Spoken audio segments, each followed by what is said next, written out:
Donc, après les dettes karmiques, il y a aussi les dettes financières. Ce que nous avons contracté tout simplement parce qu'on a pris un emprunt auprès d'une personne. Ce sont des dettes qui ouvrent des portes spirituelles parce qu'on ne connaît pas le cœur de la personne à qui tu as emprunté de l'argent. Tu prends de l'argent et tu ne payes pas.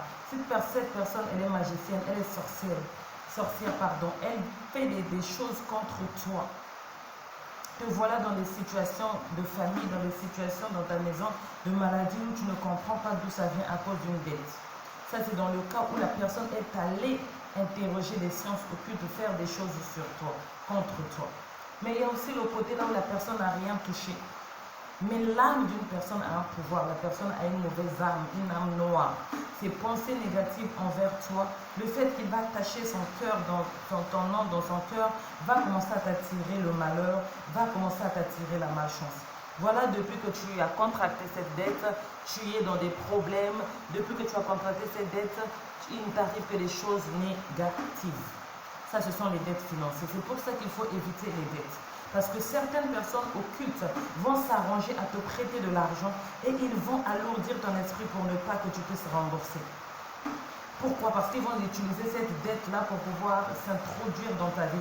Cette dette va devenir comme la porte, le portail qui va les conduire à toi. C'est pour ça que tu vas remarquer parfois les magiciens les plus riches, les milliardaires, ils aiment souvent donner des dettes chez les gens. Donner de l'argent chez les gens, même des dons chez les orphelins par exemple. Parce que ces offrandes qu'ils font, ces choses qu'ils donnent et créent un portail entre eux et ces enfants-là. Ou encore tu as une personne, il a l'habitude de t'emprunter des choses, elle a l'habitude de t'emprunter des choses, mais lorsque tu veux rembourser au plus rapidement, il te dit mais non, ne t'inquiète pas, tu n'as pas besoin de t'inquiéter, de rembourser vite, tu es mon frère, tu es ma soeur, quand tu auras, tu donnes. Ok, ça nous arrange nous tous. Mais je me suis battue au bout d'une semaine, j'ai réussi à avoir. 2 semaines, j'ai réussi à avoir. Mais lorsque tu viens de donner, la personne te dit encore non, tu sais, je connais ta situation en ce moment, ne te presse pas. Prends ton temps, mon frère, prends ton temps, ma soeur. Moi, je suis là, je ne vais pas fuir, je suis ta soeur, je suis ton frère. Au moment opportun, tu me donneras. Là, il y a maintenant un problème. Le premier jour, je ne pouvais pas. Le deuxième jour, je me suis battue. Le troisième jour, ça va. Voilà ça. Mais tu me dis encore de laisser, de régler une autre situation avant de m'occuper de la tienne. Sous prétexte qu'on est voisins, on est amis, on est familier. Il y a un problème. Est-ce que cette personne ne veut pas utiliser cette dette comme point de contact? Parce que dans le monde spirituel, on ne peut pas envoûter, entrer dans la vie de quelqu'un tant qu'il n'y a pas un point de contact. Une parole que tu as donnée, que tu as dite, quelque chose qu'on t'a pris, quelque chose que tu as pris, il se lève sur cette chose et dit que tant qu'elle me doit cet argent, si réellement elle me doit, si réellement elle a pris mon habit, et pourtant chez toi il vient te dire qu'il n'y a pas de souci, mais quand il est dans sa maison, il fait des incantations, il utilise ça comme portail pour détruire ta vie. Et un jour tu vas te rendre compte, tu rends quelque chose, va te dire non, je remets. Et vous allez même parfois vous chamailler parce que tu as décidé de remettre. Et tu vas remarquer, le jour que tu lui remets la chose, au lieu qu'il soit content qu'il a pris le truc ou la chose, il y a maintenant comme une froideur entre vous deux.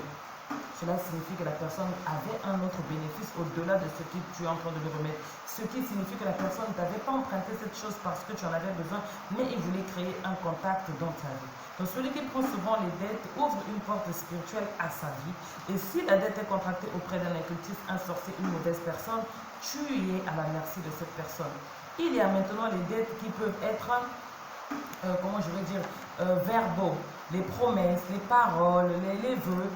Je t'épouserai quand on sera grand, je ferai de toi mon mari, ta femme, je vais t'acheter une voiture, moi tant que je ne fais pas ceci, je ne ferai pas cela, toi et moi nous avons un vœu ensemble, tu feras ceci, ce genre de paroles, des pactes de sang. Jusqu'à la vie, jusqu'à la mort, on ne se séparera jamais, chacun dit des paroles, des promesses. Cela pousse l'âme qui a contracté la promesse envers une autre personne à revenir toujours dans la vie de cette personne.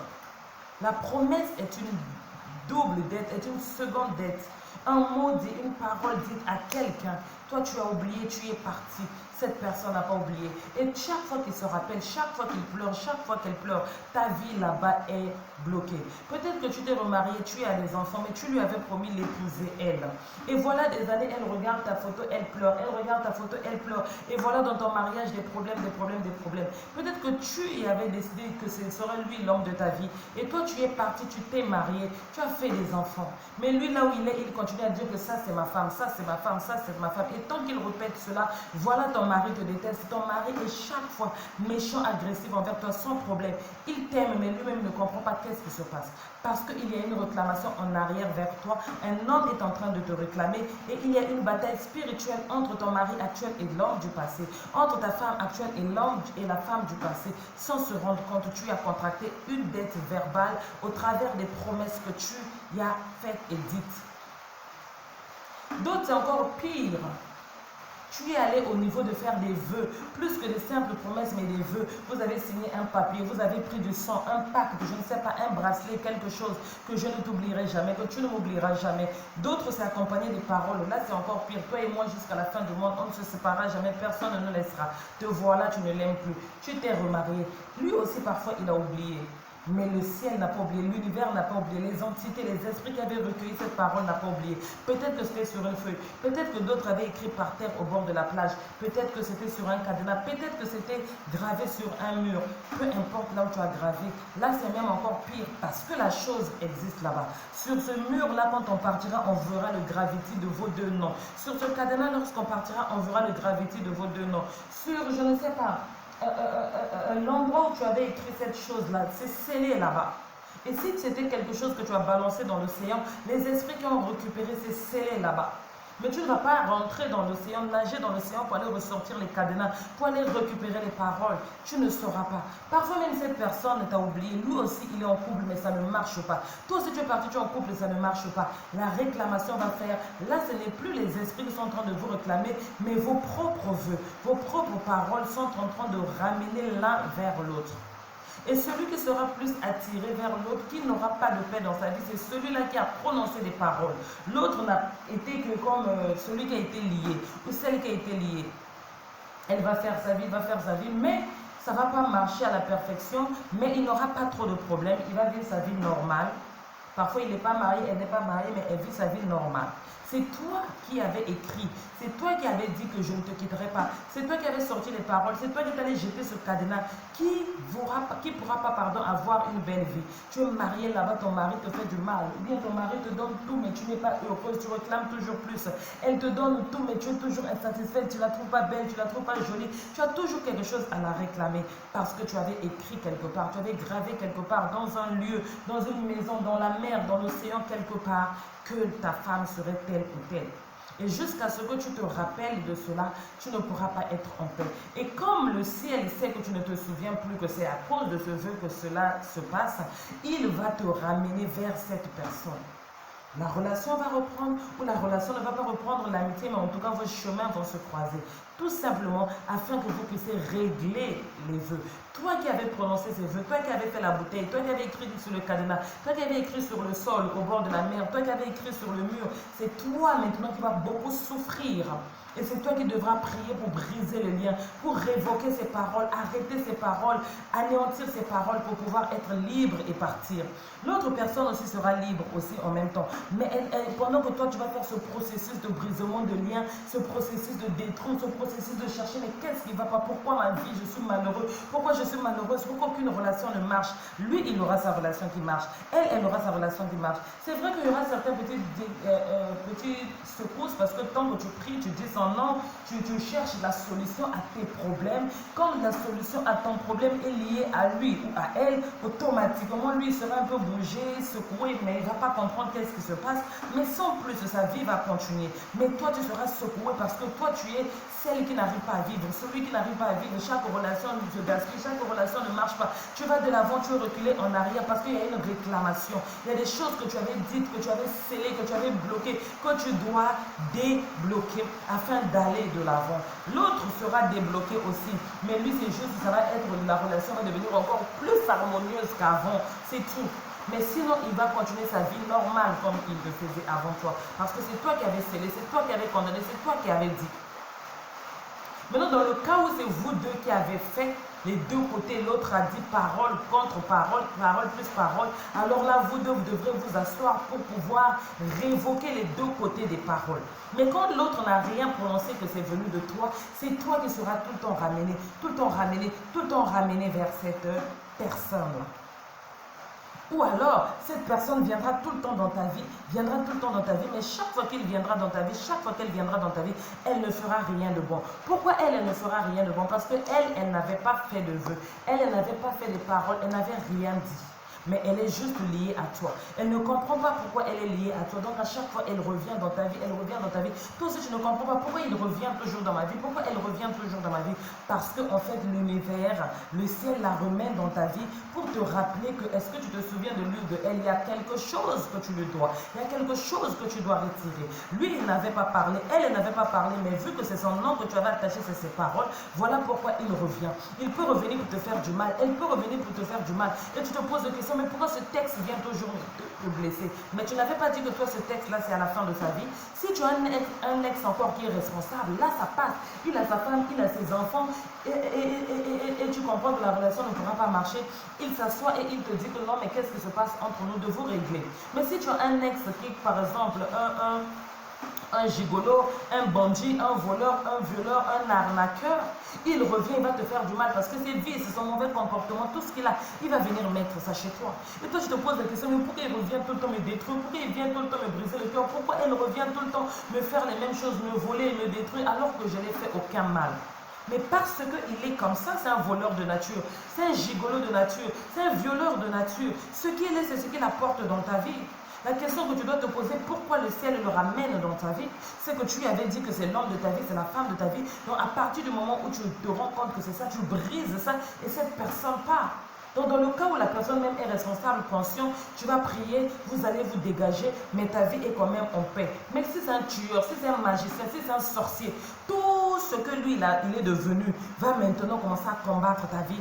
Imaginons que la personne est rentrée dans l'occultisme. Toi, tu lui avais attaché que non, c'est ton mari.